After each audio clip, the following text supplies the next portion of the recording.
The infinite mind of Leonardo da Vinci. Leonardo da Vinci was not just a man, he was a phenomenon, a storm of curiosity wrapped in human skin, a mind so hungry, so endlessly alive, that even centuries after his death we're still trying to understand the way he thought.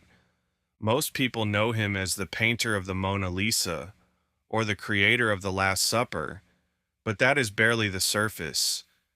Leonardo was a master of everything he touched: painting, anatomy, engineering, architecture, music, botany, hydrodynamics, geometry, philosophy, and more. He lived like there weren't enough hours in the day to feed his imagination, and even if there had been, he would have filled every one of them with questions. He was born on April 15th, 1452, in the small town of Vinci in Tuscany, the illegitimate child of a notary and a peasant woman. Because he was born outside the institution of marriage, he wasn't allowed to attend the formal Latin schools that taught the classics. You would think that would hold him back, but it didn't. If anything, it freed him. Instead of memorizing ancient texts and being forced into a rigid academic system, he grew up exploring the natural world, observing water flowing around rocks, sketching plants and animals, watching birds glide through the sky. The forest became his classroom, the hills were his chalkboard, the sky his teacher, and that early environment shaped everything he would become. Leonardo's mind was never satisfied. He didn't just want to know what something was, he wanted to know why it behaved the way it did and how it connected to everything else. When he looked at the world, he saw a symphony of patterns. Light wasn't just illumination, it was an equation, a behavior. Water wasn't just a liquid, it was a force, a geometry. A human face wasn't just a subject to paint, it was a combination of anatomy, psychology, shadow, and emotion. His father recognized his talent early, and when Leonardo was still a teenager, he brought some of his drawings to Andrea del Verrocchio, one of the greatest artists in Florence. Verrocchio took one look and invited Leonardo into his workshop, one of the greatest creative laboratories of the Renaissance. Verrocchio's studio was a melting pot of metal workers, sculptors, painters, engineers, and craftsmen. Apprentices learned everything, and Leonardo absorbed the environment like a sponge. He didn't just study painting, he learned sculpting, mechanical engineering, chemistry, carpentry, drafting, anatomy, and metallurgy. Most apprentices focused on one or two things. Leonardo mastered them all. But with that mastery came another trait that defined him: perfectionism. When Leonardo began painting professionally, people immediately noticed his extraordinary talent. There's a story that when he painted an angel in Verrocchio's Baptism of Christ, the master saw it and decided he would never paint again, because Leonardo's skill surpassed his own. Whether the story is literally true doesn't matter. What matters is that Leonardo was operating on a different level. But Leonardo also had a problem. He rarely finished projects. He would accept commissions, begin them with passion, and then drift away, not out of disinterest, but out of a deep, obsessive need to understand every part of what he was creating. To Leonardo, painting wasn't about producing an image, it was about understanding the nature of reality. If he was painting a face, he wanted to understand the anatomy beneath the skin. If he painted a landscape, he studied geology, light diffusion, and atmospheric perspective. If he wanted to paint water, he spent hours watching rivers, sketching whirlpools, analyzing waves in motion. His mind didn't operate like the minds of ordinary artists. He didn't work in isolation. He worked across disciplines. Everything informed everything else, and this made him brilliant, but also slow. His patrons grew frustrated when paintings took years or were abandoned entirely. He was not what we would call reliable. But reliability is not the trait that defines a genius. Obsession is. Curiosity is. And Leonardo had both. As he grew into adulthood, Leonardo began to expand beyond Florence. He saw the world not as a series of separate subjects, but as one interconnected organism. This is why his notebooks, thousands of pages filled with sketches, diagrams, mirror-written notes, and bold ideas, are considered some of the most important documents in human history. They reveal a mind constantly moving, constantly pulsing, constantly reaching. His paintings are legendary, but his scientific studies were perhaps even more astonishing. He dissected more than 30 human corpses at a time when dissection was controversial and difficult. He documented muscles, bones, organs, and systems with extraordinary accuracy. His drawings of the heart, especially the aortic valve, were so advanced that scientists didn't fully validate his observations until the 2000s. Think about that. A man in the 1500s understood the mechanics of the human heart better than doctors did 500 years later. His engineering work reads like science fiction. He sketched early concepts of helicopters, tanks, submarines, parachutes, bicycles, diving suits, mechanical knights, machine guns, and advanced water pumps. Most of these couldn't be built with the materials of his time, but the ideas were correct. He saw the world not for what it was, but for what it could become. Before long, Leonardo sought a patron who could support his broader vision, so he wrote a famous letter to Ludovico Sforza, the Duke of Milan, but instead of introducing himself as a painter, he introduced himself as a military engineer. He listed weapons he could design, fortifications he could strengthen, bridges he could build, and machines of war he could create. Painting was mentioned only at the end, almost as an afterthought. Not because he loved painting less, but because he saw all of his skills as part of one integrated identity. In Milan, Leonardo thrived.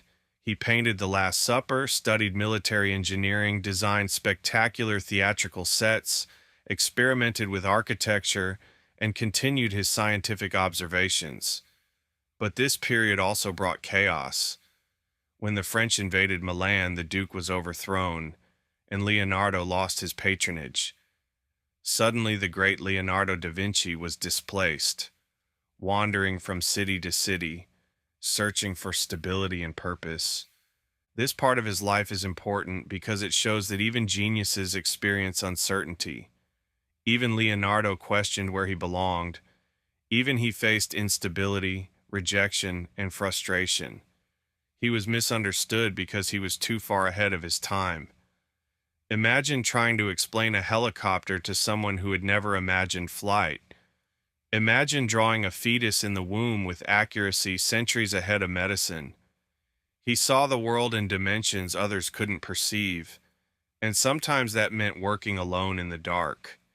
He eventually found himself in Florence again, then Rome, and later in France under King Francis I, who adored him and valued him in a way few others did. In France, Leonardo spent his final years teaching, sketching, designing, and refining ideas. His right hand became partially paralyzed in his older age, but his mind never slowed down. He died in 1519 at the age of 67, leaving behind thousands of pages of scientific observations, engineering concepts, anatomical drawings, and artistic sketches, many of which the world wouldn't understand for hundreds of years. Before we continue, if you're still here, if you're feeling this story, if Leonardo's life is inspiring you the way it has inspired millions, then take a moment right now to like this video, subscribe to the channel, and drop a comment below. It helps the message spread, it helps this community grow, and it allows me to keep creating these deep, transformative explorations for you. Now let's keep going. Leonardo da Vinci's life teaches us more than just history. His story is a blueprint for the creative mind. It shows us that creativity is not linear. It does not follow a predictable path. It does not care about deadlines, expectations, or social norms. Creativity is a force that pulls you into unknown territories, and if you're brave enough to follow it, it can take you to worlds no one else has imagined. Leonardo refused to be confined to one identity. He didn't choose between being an artist, a scientist, an engineer, or a philosopher. He chose all of them. He understood that mastery is not about limiting yourself, it's about expanding yourself. He saw connection everywhere. He believed that understanding one field could enhance another, and he lived his life proving it.